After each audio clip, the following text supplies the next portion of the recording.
Assalamualaikum warahmatullahi wabarakatuh. Innal hamdalillah nahmaduhu wa nasta'inuhu wa nastaghfiruh wa na'udzu billahi min sururi anfusina wa min sayyiati a'malina. May yahdihillahu fahuwal muhtad wa man yudlil falan tajida lahu waliyyan mursyida. Asyhadu an la ilaha illallah wahdahu la syarikalah wa asyhadu anna Muhammadan abduhu wa rasuluhu la nabiyya wa la rasula ba'da. Amma ba'd. Teman-teman sekalian yang dirahmati Allah, pada kesempatan kali ini saya akan mengawali dengan sebuah perkataan, yaitu bersatu kita teguh, bercerai kita runtuh.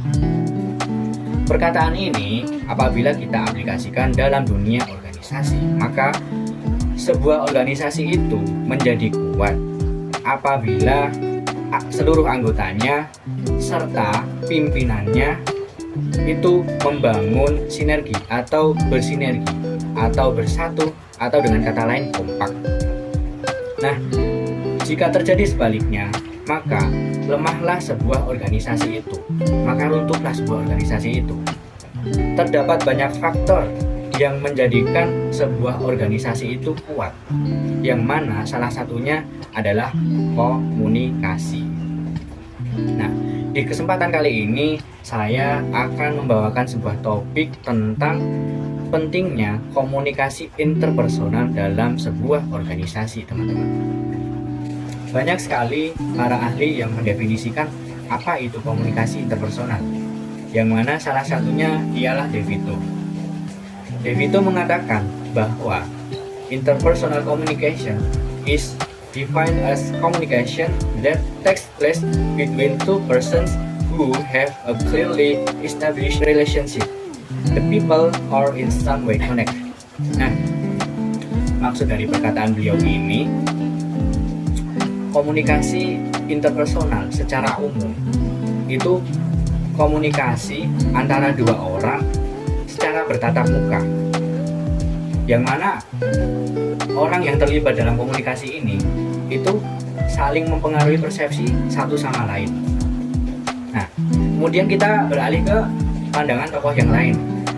Deddy Mulyana mengartikan komunikasi interpersonal sebagai bentuk komunikasi antara individu-individu secara bertatap muka, yang mana itu memungkinkan setiap individu untuk menangkap reaksi lawan bicaranya secara langsung, baik itu verbal maupun non-verbal. Teman-teman sekalian, dalam berorganisasi tidak jarang kita menemukan yang namanya kesalahpahaman antara anggota yang satu dengan yang lainnya, ataupun antara bawahan dengan pimpinannya. Oleh karena itu, terdapat 5 keterampilan yang bisa dipertimbangkan dalam membangun komunikasi interpersonal yang efektif menurut De Vito. Yang pertama, keterbukaan. Keterbukaan ini meliputi kesediaan untuk membuka diri, lalu menyampaikan informasi yang biasanya disembunyikan, mendengarkan dan bersikap jujur terhadap pesan yang disampaikan oleh orang lain. Lalu ke poin yang kedua, yaitu empati. Empati adalah kemampuan untuk merasakan apa yang dirasakan oleh orang lain, berdasarkan atau dari sudut pandang orang lain. Lalu poin yang ketiga itu sikap positif. Sikap positif dalam komunikasi interpersonal itu meliputi penggunaan pesan yang positif daripada penggunaan pesan yang negatif. Kemudian poin yang keempat, kebersatuan. Kebersatuan mencangkup keterlibatan komunikator dan komunikan, lalu terwujudnya rasa kebersamaan dan persatuan. Lalu poin yang terakhir, poin kelima, itu manajemen interaksi. Nah, manajemen interaksi ini terdiri dari teknik-teknik dan strategi yang diatur dan digunakan dalam interaksi atau komunikasi interpersonal. Manajemen interaksi yang efektif itu terlihat dari interaksi yang memberikan kepuasan kepada kedua belah pihak. Jadi Tidak ada pihak yang merasa dikesampingkan atau diabaikan. Setiap pihak itu memiliki peran dalam proses komunikasi tersebut. Teman-teman sekalian, komunikasi interpersonal yang baik merupakan nilai yang penting bagi sebuah organisasi. Organisasi tidak akan berjalan tanpa adanya komunikasi. Karena efektivitas organisasi itu dipengaruhi oleh sumber daya anggota. Nah, sumber daya anggota ini mencangkup kualitas kerja dan produktivitas anggota.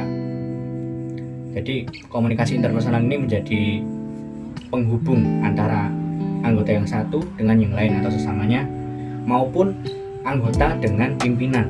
Jadi jika hubungan interpersonal yang baik ini hadir, maka akan tercipta respon-respon positif terhadap pimpinan, kemudian sikap tanggap terhadap kebutuhan-kebutuhan pribadi dan organisasi, kepekaan terhadap perasaan anggota, dan kesediaan dalam berbagi informasi. Nah, semua hal ini merupakan langkah untuk menciptakan suasana kerja yang harmonis dan baik. Baiklah teman-teman, sebelum saya mengakhiri, kita perlu mengingat bahwasanya komunikasi ini menjadi titik awal dalam kehidupan kita. Semuanya berawal dari komunikasi, karena dengan komunikasi, setiap tujuan akan terlaksana, setiap pesan akan tersampaikan, dan setiap persoalan akan terselesaikan. Mungkin cukup sekian dari saya. Billahi fisabilil haq, albiru manittaqa. Wassalamualaikum warahmatullahi wabarakatuh.